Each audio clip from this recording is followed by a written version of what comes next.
Hello friends, आज हम करेंगे जीके के महत्वपूर्ण प्रश्नों को हल और इन प्रश्नों के अभ्यास के माध्यम से आप अपनी किसी भी परीक्षा की तैयारी को बेहतर कर सकते हो। आइए शुरू करते हैं आज का पहला प्रश्न। क्वेश्चन नंबर 1 है, मोहिनी अट्टम निम्नलिखित में से किस राज्य से संबंधित एक एकल शास्त्रीय नृत्य है? मोहिनी अट्टम निम्नलिखित में से किस राज्य से संबंधित एक एकल शास्त्रीय नृत्य है? तो यहाँ पर जो सही आंसर होगा वो होगा ऑप्शन 4 केरल। मोहिनी अट्टम केरल राज्य से संबंधित एक एकल शास्त्रीय नृत्य है। और आपको बता देते हैं कि कथकली जो नृत्य है वो भी केरल राज्य का ही नृत्य है। और आपको बता देते हैं कि सत्रिया नृत्य जो है वो असम राज्य का नृत्य है। और आपको बताते हैं कि जो कथक नृत्य है वो उत्तर प्रदेश राज्य का नृत्य है। भरतनाट्यम जो नृत्य है वो तमिलनाडु राज्य का नृत्य है।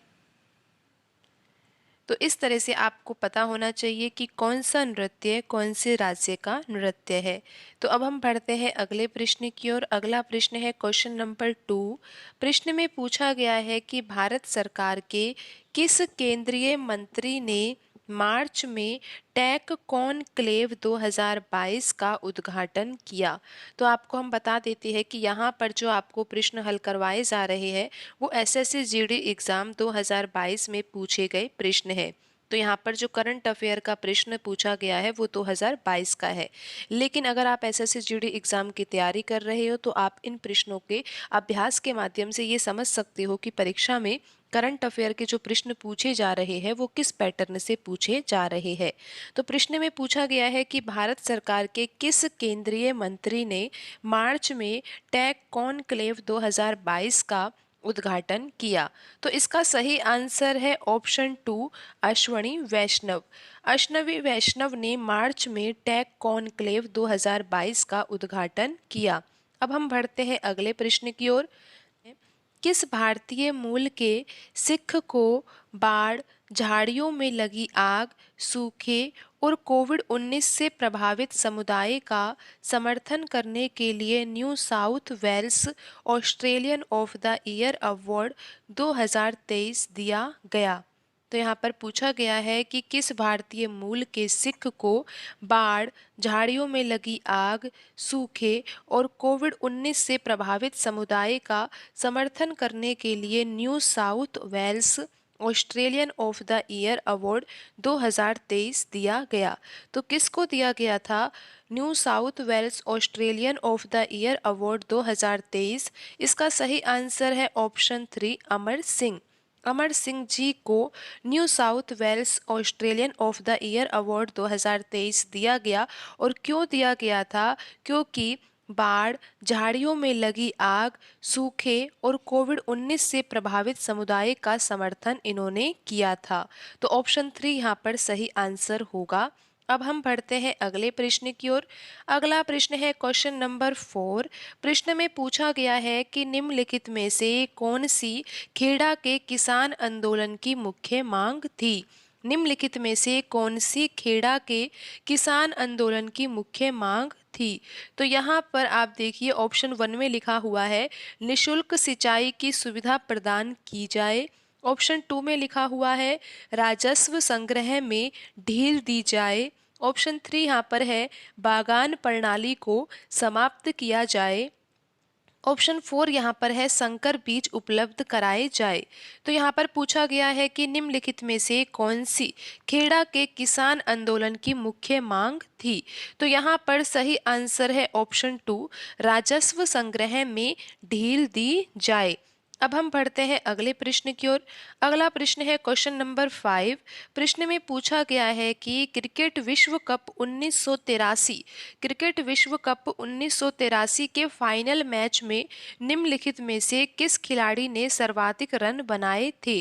क्रिकेट विश्व कप 1983 के फाइनल मैच में निम्नलिखित में से किस खिलाड़ी ने सर्वाधिक रन बनाए थे? इसका सही आंसर है ऑप्शन टू, कृष्णम आचार्य श्रीकांत जी ने क्रिकेट विश्व कप 1983 के फाइनल मैच में सर्वाधिक रन बनाए थे। ऑप्शन टू यहाँ पर सही आंसर होगा। अब हम बढ़ते हैं अगले प्रश्न की ओर। अगला प्रश्न है क्वेश्चन नंबर 6। प्रश्न में पूछा गया है कि रेशम बनाने की तकनीक का आविष्कार सबसे पहले लगभग कितने वर्ष पहले चीन में हुआ था। रेशम बनाने की तकनीक का आविष्कार सबसे पहले आपको पता है चीन में हुआ था, लेकिन पूछा गया है कि कितने वर्ष पहले चीन में हुआ था। तो इसका सही आंसर है ऑप्शन वन, 7,000 वर्ष। रेशम बनाने की तकनीक का आविष्कार सबसे पहले लगभग 7,000 वर्ष पहले चीन में हुआ था। ऑप्शन वन यहाँ पर सही आंसर होगा। अब हम पढ़ते हैं अगले प्रश्न की ओर। अगला प्रश्न है क्वेश्चन नंबर 7। प्रश्न में पूछा गया है कि भारत के सर्वोच्च न्यायालय ने रिक्तस्थान में एक निर्णय पारित किया। भारत के सर्वोच्च न्यायालय ने एक निर्णय पारित किया। उस निर्णय में क्या था, जिसमें उसने 3 तलाक की प्रथा को असंवैधानिक घोषित किया और ऐसा करना निरस्त किया। भारत के सर्वोच्च न्यायालय ने एक निर्णय पारित किया जिसमें उसने 3 तलाक की प्रथा को असंवैधानिक घोषित किया और ऐसा करना निरस्त किया। पूछा ये गया है कि भारत के सर्वोच्च न्यायालय ने यह निर्णय कब पारित किया था। तो इसका सही आंसर क्या होगा। ऑप्शन एक में लिखा हुआ है सन 2017। सन 2017 यहाँ पर सही आंसर होगा। अब हम बढ़ते हैं अगले प्रश्न की ओर। अगला प्रश्न है क्वेश्चन नंबर 8। प्रश्न में पूछा गया है कि स्वतंत्रता के समय भारत की लगभग कितने प्रतिशत जनसंख्या कृषि पर निर्भर थी। स्वतंत्रता के समय भारत की लगभग कितने प्रतिशत जनसंख्या कृषि पर निर्भर थी। ऑप्शन वन में लिखा हुआ है 50%, ऑप्शन टू है 100%, ऑप्शन थ्री है 75% और ऑप्शन फोर यहाँ पर है 90%। तो इसका सही आंसर है ऑप्शन थ्री, 75%। स्वतंत्रता के समय भारत की लगभग 75% जनसंख्या कृषि पर निर्भर थी। तो ऑप्शन थ्री यहाँ पर सही आंसर होगा। अब हम बढ़ते हैं अगले प्रश्न की ओर। अगला प्रश्न है क्वेश्चन नंबर 9। क्वेश्चन नंबर 9 है 2003 में सबसे कम आयु में पद्म विभूषण प्राप्त करने वाले भारतीय नर्तक या नर्तकी का नाम निम्न में से क्या था। 2003 में सबसे कम आयु में पद्म विभूषण प्राप्त करने वाले भारतीय नर्तक या नर्तकी का नाम क्या था। तो इसका सही आंसर है ऑप्शन वन, सोनल मानसिंह। अब हम बढ़ते हैं अगले प्रश्न की ओर। अगला प्रश्न है क्वेश्चन नंबर 10। प्रश्न में पूछा गया है कि फीफा विश्व कप 2022 की मेजबानी किसने की। फीफा विश्व कप 2022 की मेजबानी किसने की। इसका सही आंसर है ऑप्शन टू, कतर।